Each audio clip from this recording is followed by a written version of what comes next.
Vijayawada university మంచి భవిష్యత్తు కోసం తెలుగు విద్యార్థులు ఇష్టపడే యూనివర్సిటీ. కాల్ 9059052378 9059052379. అటు స్కూల్ విద్యార్థులు అనుకోండి, లేదంటే కాలేజ్ కి వెళ్లే విద్యార్థులు చాలా మంది ఇప్పుడు స్ట్రెస్ లో ఉంటున్నారు. అది ఏ రీజన్ అయినా కావచ్చు. టీచర్ల వల్ల వేధింపులు అనుకోండి, లేకపోతే బయట ఎక్కడన్నా ఎవరైనా వేధిస్తున్న ఇన్సిడెంట్స్ అనుకోండి. ఇట్లా చాలా మంది విద్యార్థులు అయితే వాళ్ళు స్ట్రెస్ లో ఉంటున్న పరిస్థితి, కొంతమంది అయితే అది తట్టుకోలేక ఆత్మహత్య చేసుకుంటున్నటువంటి సందర్భాలు కూడా చాలానైతే వింటూ ఉన్నాం. ఈ రోజు తాజాగా హైదరాబాద్ లోనే మరో ఇన్సిడెంట్ జరిగింది. అది కూడా ఒక ఉపాధ్యాయుడి వల్ల ఒక పాప ఇబ్బంది పడింది. కేవలం 8వ తరగతి చదువుతున్న విద్యార్థిని ఇప్పుడు ఇంగ్లీష్ టీచర్ ఇంగ్లీష్లోనే మాట్లాడాలి, నువ్వు తెలుగు ఎట్లా మాట్లాడతావు, తెలుగులో ఎట్లా సమాధానం చెప్తావంటూ ఆమెను కొట్టే ప్రయత్నం చేసిండు. అట్లాగే కొంత అసభ్యంగా కూడా మాట్లాడిండు అని పేరెంట్స్ ఇవాళ డైరెక్ట్గా స్కూల్కి వెళ్ళి, అట్లాగే ఈ టీచర్ ఎవరైతే ఉన్నారో ఇంగ్లీష్కి సంబంధించిన టీచర్, ఆయన పేరు వచ్చేసి పాషా, ఆయనను డైరెక్ట్గా పేరెంట్సే క్వశ్చన్ చేస్తున్న పరిస్థితి అయితే కనిపిస్తోంది. హయత్ నగర్ భాగ్యలతలోని శ్లోక స్కూల్లో ఈ ఇన్సిడెంట్ జరిగింది.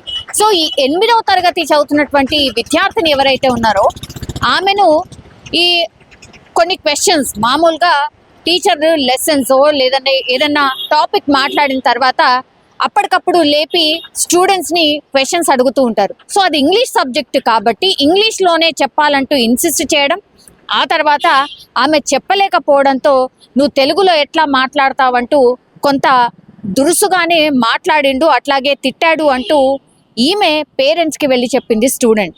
అయితే ఓన్లీ తిట్టడమే కాదు, పాషా అనే ఈ ఇంగ్లీష్ టీచర్ ఎవరైతే ఉన్నారో కొట్టాడు అని కూడా ఈ స్టూడెంట్ కంప్లైంట్ చేసిన పరిస్థితి కనిపిస్తోంది. సో ఈ విషయాన్ని భయపడకుండా, మామూలుగా అయితే పిల్లలు కొంతమంది అయితే స్కూల్లో ఏదైనా జరిగితే పేరెంట్స్కి చెప్పనటువంటి సిచ్యువేషన్సే మనం చూస్తూ ఉన్నాం.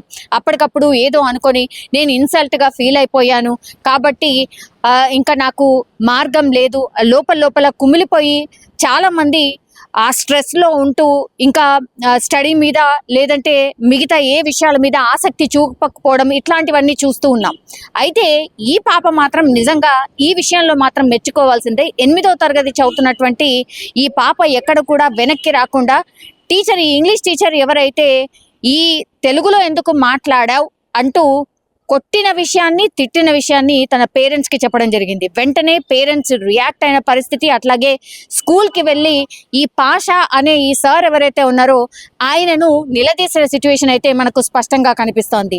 ఎట్లా కొడతావు, సరే మీ ఏజ్లో కావచ్చు, మా ఏజ్లో కావచ్చు, కొట్టినా కూడా మనకు పడే అంత ఉండింది. కానీ ఇప్పుడు పిల్లలు అసలు కొట్టడానికి వీల్లేదు. ఇప్పుడున్న జనరేషన్ పిల్లల్ని డీల్ చేయడం చాలా చాలా కష్టం అయిపోయింది. మీరు ఎవరు కొట్టడానికి, అసలు మీకు ఎవరిచ్చారు పర్మిషన్ అంటూ మాట్లాడడం అయితే స్పష్టంగా మనం చూస్తూ ఉన్నాం. అయినా మన మదర్ టంగ్ వచ్చేసి తెలుగు. సరే నువ్వు ఇంగ్లీష్ టీచరే కావచ్చు, ఇంగ్లీష్ సబ్జెక్టే నువ్వు టీచ్ చేస్తున్నవి కావచ్చు, కానీ మా పాప అంత కంఫర్టబుల్గా లేదు, ఇంగ్లీష్ మాట్లాడడానికి ఇబ్బంది పడుతోంది.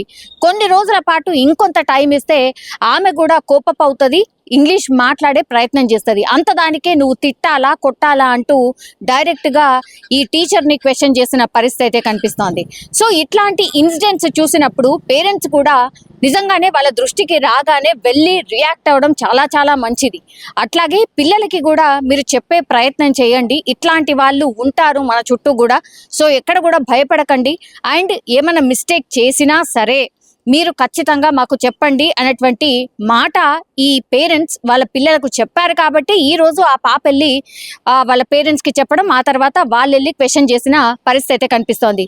మరి లీగల్లీ ఇప్పుడు ఏమైనా చర్యలు తీసుకుంటుందా ఈ స్కూల్ మీద అనేది కూడా చాలా మంది ఈ విద్యాశాఖకు కూడా కంప్లైంట్ చేసే దిశగా కూడా పేరెంట్స్ ఆలోచిస్తున్నట్టుగా కూడా మనకు తెలుస్తోంది. అట్లాగే ఈ విద్యార్థి సంఘాల నాయకులు కూడా దీని మీద రియాక్ట్ అయ్యారు. ఇట్లాంటి స్కూల్స్ కోకొల్లలుగా ఉన్నాయి. ఇట్లా స్టూడెంట్స్ ని వేధిస్తున్న స్కూల్స్ ఉన్నాయి.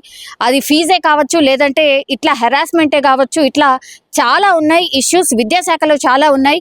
ఇట్లాంటి ఇష్యూస్ ని చాలా సెన్సిటివ్ గా అండ్ చాలా పకడ్బందీగా అండ్ స్ట్రిక్ట్ గా ప్రభుత్వాలు కూడా ఆలోచించాల్సిందే వీటిపైన అన్నటువంటి రిక్వెస్ట్ వీళ్ళు కూడా చేస్తున్న పరిస్థితి అయితే కనిపిస్తోంది. కానీ అగైన్ మళ్ళా ఒక స్టూడెంట్ అయితే ఇట్లా స్కూల్ ప్రిమిసెస్ లో ఒక ఉపాధ్యాయుడు ఎవరైతే డైలీ వాళ్ళకు పాఠాలు చెప్పే ఉపాధ్యాయుడు వల్లనే ఈమె ఇబ్బంది పడిన సిచ్యువేషన్ అయితే కనిపిస్తోంది. అది ఎక్కడో కాదు, హైదరాబాద్లోని ఏరియా వచ్చేసి హైదరాబాద్లోని హయత్ నగర్ భాగ్యలతలోని శ్లోకా స్కూల్లో 8వ తరగతి ఇబ్బంది పడిన సిచ్యువేషన్. ప్రాబ్లం అతనితోటి, అతని బిహేవియర్ తోటి.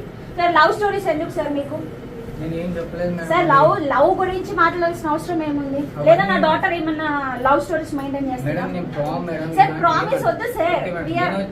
మీరు 30 ప్లేస్ అమ్మాయి 30, మీరు ఆ మాటలు ఎందుకు మాట్లాడాలి? అబద్ధాలు కాదు సార్, అబద్ధాలని కాదు. ఇప్పుడు స్కూల్లో జరిగే discussions, see as a sister or as a mother I be very friendly with my daughter అనుకున్నాను. Even if you are a father, you will be very friendly with your daughter, right? Being friendly with your child, if a child says these things, so నేను ఇంకా మా పాపని స్కూల్కి పంపించగలుగుతాను. నేనేం చేస్తాను? ఎందుకమ్మా ఈ లెవెల్ రూల్స్ అప్పటిదాకా ఇంట్లో కూర్చోంటాను?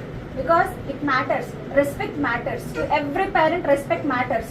తను అంత హర్ట్ అయ్యి వాళ్ళ బాబుని కొట్టినందుకే తను వచ్చారు, కానీ నువ్వు మా పాపని కొట్టినందుకే మేము ఇక్కడికి వచ్చాం. కానీ సార్ అంటిల్ అండ్ అన్లెస్ మేము ఇక్కడికి వస్తామా? మీరు మిస్టేక్ చేయలేదు కాదు. Telugu speaking is not wrong thing, because Telugu is our mother tongue.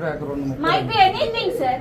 Telugu rectify చేయండి సార్. ఐరన్ స్కేల్స్ కొట్టడం, iron scale is not because before generation మమ్మల్ని ఐరన్ స్కేల్స్ కొట్టారు, మమ్మల్ని మ్యాథ్స్ సార్ కొట్టారు. We have done everything. కానీ ఏమైపోతుందంటే నా జనరేషన్ కిడ్స్ ఏంటంటే మా పాప ఈ సార్ వల్ల మెంటల్లీ వెరీ డిప్రెస్డ్. పేరెంట్ బాధ అర్థమవుతుందా సార్ మీకు? చదవడం వద్దు. Only because of this useless fellow. ఇక్కడ సార్ ఆయన ఎక్కడ చదువు చెప్పడానికి కూడా అర్హుడు కాదు. నేను సార్ ఏమనుకోనంటే ఒక మాట, వాడు బర్రెగా సమయానికి వస్తాడు, బర్రెని ఎట్ట కొట్టనీకి వస్తాడు, పిల్లల్ని కొట్టొద్దు. అర్థమైందా సార్? బెటర్ గో టు అదేంది మన డైరీ ఫామ్ పెట్టుకో. నువ్వు పనికిరావు. సారీ ఎందుకు? బుద్ధి ఉండాలి నీకు ఉపాధ్యాయుడి స్థానంలో ఉండి. పిల్లలు మా దగ్గర 4 గంటలు స్కూల్లో 10 గంటలు మీరే అడగాలి సార్. నీకే సేమ్ సార్, సేమ్ నీకు. మా దగ్గర 8 గంటలు వచ్చి నిద్రపోతాడు, 4 గంటలు మేకతో ఉంటారు, 14 గంటలు మాకు 10 గంటలు మీకు ఇస్తున్నాం. మీకు సేమ్, మాకు కాదు సార్. మా అబ్బాయి సార్, మా అబ్బాయి మీ అబ్బాయి చెప్పండి. ఈవినింగ్ వస్తే 4 అవర్స్ ఉంటాడు, మళ్ళీ 2 అవర్స్ ట్యూషన్, మళ్ళీ పడుకుంటాడు. వచ్చి తిన్నారా పడుకో అంటే తినే దగ్గర ఒక హాఫ్ అన్ అవర్, గంట 2 గంటలు, పొద్దున 2 గంటలు మాతో ఉండేది పిల్లలు. 4 గంటలు మాతో ఉంటే ఎక్కువ పిల్లలు. సరిదిద్దుకుంటాం, తప్పు జరిగిన మాట వస్తేనే మేము సరిదిద్దుకుంటాం, రెక్టిఫై చేస్తాం. మా సార్ తరఫున జరిగిందో ఎట్లా జరిగిందో ఏం జరిగిందో అన్నీ కూడా.